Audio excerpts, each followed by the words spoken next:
Hello விவாஸ், ஈலங்கை பக்கத்தினூடாக உங்களை சந்திப்பதில் மிக்க மகிழ்ச்சி.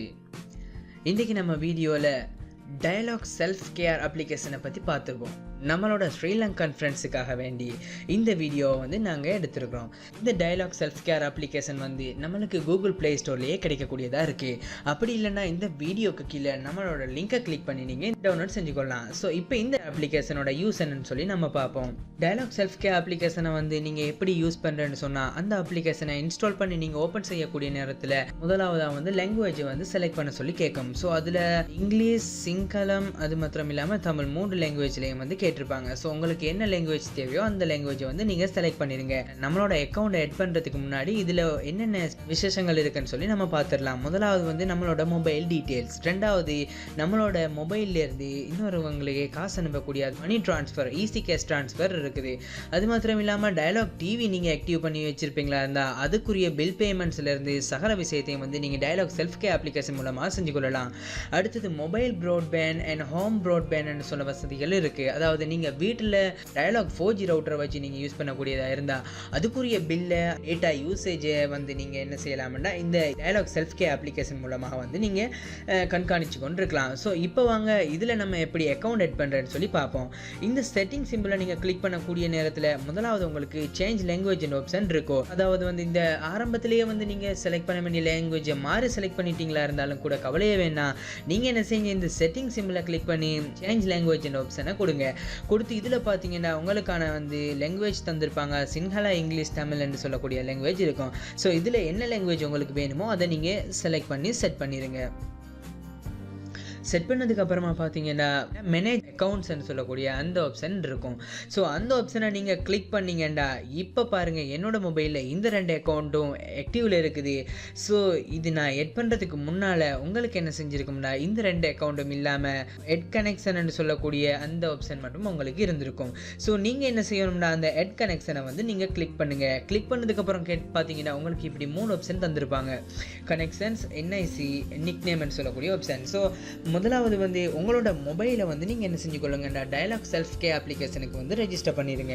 அதுக்கு இந்த கனெக்ஷன் இருக்கக்கூடிய இடத்துல உங்களோட நம்பரை நோட் 77 அப்படி இல்லைன்னா நோட் இல்லாமல் 77 சொல்லக்கூடிய டயலாக் நம்பரை இல்லாட்டி நோட் 76 சொல்லக்கூடிய டயலாக் நம்பரை ஃபுல்லாகவே என்டர் பண்ணிடுங்க. அடுத்ததாக உங்களோட நேஷனல் ஐடி கார்டு என்ன நம்பரில் ரெஜிஸ்டர் பண்ணியிருக்கிறீங்களோ அந்த நம்பரை இதில் நீங்கள் எட் பண்ணுங்கள். நிக் நேம் யூஸ் பண்ணக்கூடிய ரீசன் என்னன்னு சொல்லி பார்த்தீங்கன்னா, நீங்கள் டயலாக்லேயே ஒன்றுக்கும் மேற்பட்ட நம்பர்களை வச்சிருக்கலாம். நீங்கள் அந்த நம்பர் செலக்ட் பண்ணுறதன் மூலமாக நீங்கள் அவ்வளோ நம்பரோட ஆக்டிவிட்டிஸையும் நீங்கள் என்ன செய்யலாம்னா ஒரே இடத்துலையே பார்த்துக்கொள்ளலாம். எந்த நம்பருக்கு என்ன நேம், நிக் நேம் செலக்ட் பண்ண போகிறீங்களோ அந்த நேமையும் செலக்ட் பண்ணி இந்த கண்டினியூ சொல்கிற ஆப்ஷனை கொடுத்துருங்க. கொடுத்ததுக்கப்புறமா பார்த்தீங்கன்னா உங்களுக்காக 2 விஷயம், அதாவது இந்த நம்பர் உங்களோட தானான்னு சொல்லி வெரிஃபை பண்ணுறதுக்குரிய 2 ஆப்ஷன்ஸ் உங்களுக்கு தந்திருப்பாங்க. என்னோட அந்த நம்பரை நான் ஆல்ரெடி எட் பண்ணியிருக்கிறேன். ஸோ இப்போ நான் உங்களுக்கு சொல்கிறேன், அதே ஸ்டெப்ஸை ஃபாலோ பண்ணிக்கொள்ளுங்க. உங்களுக்கு இன்ஸ்டன்ட் வெரிஃபிகேஷன் அப்படின்னு சொல்லி ஒரு ஆப்ஷனும், மெசேஜ் வெரிஃபிகேஷன் சொல்லி ஒரு ஆப்ஷனும் தந்திருப்பாங்க. ஸோ அதில் மெசேஜ் வெரிஃபிகேஷன் அதை நீங்கள் கிளிக் பண்ணுவீங்களா இருந்தால்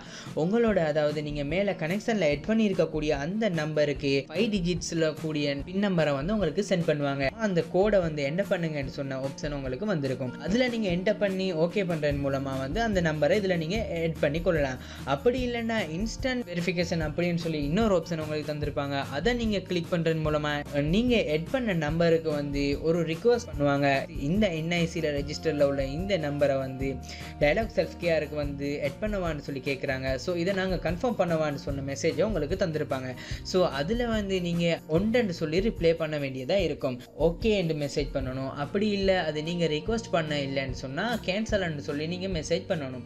நீங்கள் ஓகேன்னு மெசேஜ் பண்ணக்கூடிய நேரத்தில் பார்த்தீங்கன்னா அந்த கனெக்ஷனும் உங்களோட இந்த அக்கௌண்ட்டில் எட் பண்ணப்படும். ரெண்டாவதாக இதில் பார்த்தீங்கன்னா நான் 4Gன்னு சொல்லி எட் பண்ணியிருக்கக்கூடிய இந்த கனெக்ஷன் இல்லை, என்னோட ஹோம் ரவுட்டரோட கனெக்ஷன். ஸோ இதை நாங்கள் என்ன செஞ்சுக்கொள்ளணும்டா அதுக்கும் நீங்கள் மறுபடியும் எட் கனெக்ஷன் கொடுத்து உங்களோட ரவுட்டரில் பார்த்தீங்கன்னா பேக் சைடில் ஒரு நம்பர் ஒன்று தந்திருப்பாங்க. அதாவது உங்களோட ரவுட்டருக்குரிய நம்பர், அந்த நம்பரை நீங்கள் என்ன செய்யுங்கடா இதில் கனெக்ஷன் இருக்கக்கூடிய இடத்துல நீங்கள் அந்த நம்பரை என்டர் பண்ணுங்க.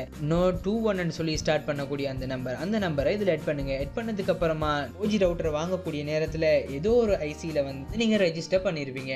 ஸோ அந்த என்ஐசி நம்பர் தெரிஞ்சிருந்தா அந்த என்ஐசி நம்பரை வந்து நீங்கள் இதில் என்டர் பண்ணுங்கள். என்டர் பண்ணி அதுக்குரிய நேமையும் நீங்கள் விரும்பினா செலக்ட் பண்ணி வச்சுக்கொள்ளலாம். அதாவது உங்களுக்குரிய தேவையான நிக் நேம் 4Gயோ ஏதோ நீங்கள் செலக்ட் பண்ணி கண்டினியூ கொடுத்துருங்க. கண்டினியூ கொடுத்ததுக்கப்புறமா உங்களோட டயலாக் நம்பரை எப்படி வெரிஃபிகேஷனை கேட்டாங்களோ அது போலவே இதுக்கும் ஒரு வெரிஃபிகேஷன் கேட்பாங்க. ரவுட்டரை நீங்கள் வாங்கக்கூடிய நேரத்தில் ஃபார்ம் நீங்கள் ஃபில் பண்ணியிருந்தீங்கன்னா அதில் ஒரு மெயில் ஒன்று கொடுத்துருப்பீங்க. அந்த மெயில் அட்ரஸில் வந்து இந்த ரவுட்டரோட டீட்டெயில்ஸ் வந்து ரெஜிஸ்டரில் இருக்கும். ஸோ அந்த மெயிலுக்கு இந்த வெரிஃபிகேஷன் பண்ணுறதுக்கு நாங்கள் அந்த மெயிலை செலக்ட் பண்ணவா, அப்படி இல்லைன்னா உங்களோட கான்டாக்ட் நம்பரை வந்து நாங்கள் வெரிஃபை பண்ணவான்னு சொல்லி கேட்டிருப்பாங்க. அந்த நேரத்தில் உங்களுக்கு எது ஈஸியாக படுதோ, அதாவது அந்த மெயில் பாஸ்வேர்ட் எல்லாம் உங்களுக்கு ஞாபகம் இருக்குமா இருந்தால் நீங்கள் என்ன செஞ்சு கொள்ளலாம்டா அந்த மெயிலில் வெரிஃபை பண்ணி கொள்ளலாம். அப்படி இல்லையா இருந்தால் நீங்கள் என்ன செய்யலாம்டா உங்களோட கான்டாக்ட் நம்பரை வந்து எட் பண்ணுறது மூலமாக வந்து வெரிஃபை பண்ணி கொள்ளலாம். வெரிஃபை பண்ணதுக்கப்புறம் எத்தனை கனெக்ஷன் வேணுமோ நீங்கள் அதை வந்து எட் பண்ணி கொள்ளலாம். எட் பண்ணதுக்கப்புறமா இப்போ நம்மளோட மொபைல் டீட்டெயில்ஸை கொடுத்தீங்கன்னா இதில் உங்களோட மொபைலில் பேலன்ஸ் செக் பண்ணலாம், டேட்டா பேலன்ஸ் செக் பண்ணலாம், லோன் ஃபெசிலிட்டிஸ், இந்த ரீலோடுன்னு சொல்கிற ஆப்ஷனை நீங்கள் கிளிக் பண்ணக்கூடிய நேரத்தில் உங்களோட மொபைலுக்கு வந்து நீங்கள் என்னென்ன மெத்தடில் ரீலோட் பண்ணிக்கலாம்னு சொல்லி இதில் உங்களுக்கு ஆப்ஷன் தந்திருப்பாங்க. ஸ்டார் பாயிண்ட்ஸில், ஈஸி கேஸில், கிரெடிட் கார்டில், எம்எக்ஸில் என்ன கார்டை யூஸ் பண்ணி வேணாலும் நீங்கள் வந்து டாப்அப் பண்ணி கொள்ளலாம். அது மாத்திரம் இல்லாமல் நீங்கள் அடிக்கடி ரிங்கிங் டோன்ஸ் மாற்றுறவராக இருந்தால் நீங்கள் ரிங்கிங் டோன்ஸ் மாற்றிக்கொள்ளலாம். உங்களோட யூசேஜ் ஹிஸ்ட்ரியை பார்த்துக்கொள்ளலாம். உங்களுக்கு எது சரி ப்ரைஸ் அது கிஃப்ட் எதுவும் கிளைம்ஸ் இருந்துச்சுன்னா அதை கூட நீங்கள் பார்த்துக்கொள்ளலாம். அது மாத்திரம் இல்லாமல் உங்களோட மொபைல்லேருந்து இன்னொரு மொபைலுக்கு ஈஸியாக நீங்கள் மணி ட்ரான்ஸ்ஃபர் பண்ணிக்கலாம். மேலும் டயலாக்ல ஈஸி கேஷ் ரெஜிஸ்டர்டில் உள்ளவங்க என்ன செய்யலாம்டா உங்களோட ஈஸி கேஷ் பேலன்ஸை செக் பண்ணி உங்களோட மொபைல்ல இருந்து இன்னொரு மொபைலுக்கு ஈஸி கேஷ் மூலமா நீங்க பணம் அனுப்பி கொள்ளலாம். உங்களோட வீட்டு மின்சார கட்டணம் நீங்க செலுத்திக் கொள்ளலாம். அப்படி எத்தனையோ பல விதமான வசதிகளை வந்து Dialog self care application use பண்ற மூலமா செஞ்சு கொள்ளலாம். அது மாத்திரம் இல்லாம இந்த ஹோம் ப்ராட்பேண்ட், அதாவது ரெண்டாவதா நம்ம எட் பண்ண அந்த கனெக்ஷன் வைஃபை ரவுட்டருடைய கனெக்ஷன் யூஸ் பண்ணி நீங்க உங்களோட பில் பே பண்ணி கொள்ளலாம். உங்களோட யூசேஜ் எவ்வளோ, உங்களோட அவுட்ஸ்டாண்டிங் பில் எவ்வளோ இருக்குது, அந்த இதுகளை வந்து நீங்கள் பே பை என்று சொல்லக்கூடிய எந்த ஆப்ஷனை நீங்கள் கிளிக் பண்ணி ஸ்டார் பாயிண்ட்ஸ் மூலமாக easy cash, credit card use பண்ணி அவங்களோட பில்லையும் வந்து நீங்கள் பே பண்ணி கொள்ளலாம். உங்களோட டேட்டா யூசேஜ்களையும் வந்து நீங்கள் ஈஸியாக வந்து பார்த்துக்கொள்ளக்கூடியதாக இருக்கும். இப்போ பார்த்தீங்கன்னா என்னோட any time data, night time data எல்லாத்தையும் டேட்டா யூசேஜ் ஹிஸ்ட்ரியை கூட பார்த்துக்கொள்ளக்கூடிய இந்த வசதியை வந்து டயலாக் செல்ஃப் கேர் அப்ளிகேஷனில் வந்து நம்மளுக்காக டயலாக் நிறுவனம் வந்து கொடுத்துருக்கு. ஸோ யாரெல்லாம் வீட்டில் டயலாக் ஓஜி ரவுட்டர் யூஸ் பண்ணுறீங்க, அப்படி இல்லைன்னா டயலாக் சிம் யூஸ் பண்ணுறீங்களா இருந்தால் நீங்கள் முதல்ல செய்ய வேண்டியது டயலாக் செல்ஃப் கேர் அப்ளிகேஷனை வந்து டவுன்லோட் செஞ்சு இன்ஸ்டால் பண்ணி கொள்ளுங்கள். இன்ஸ்டால் பண்ணுறது மூலமாக உங்களோட அத்தனை ஆக்டிவிட்டிஸையும் ஒரே இடத்துலையே வந்து நீங்கள் கண்காணிச்சு கொள்ளக்கூடியதாக இருக்கும். ஸோ ஓகே ஃப்ரெண்ட்ஸ், வீடியோ பார்த்தீங்க, வீடியோ பிடிச்சிருந்தா லைக் பண்ணுங்கள், ஷேர் பண்ணுங்கள், கமெண்ட் பண்ணுங்கள். மறக்காமல் உங்களோட தேவையில கமெண்ட்டில் கேட்டுருங்க. தேங்க்யூ ஃபார் வாட்சிங்.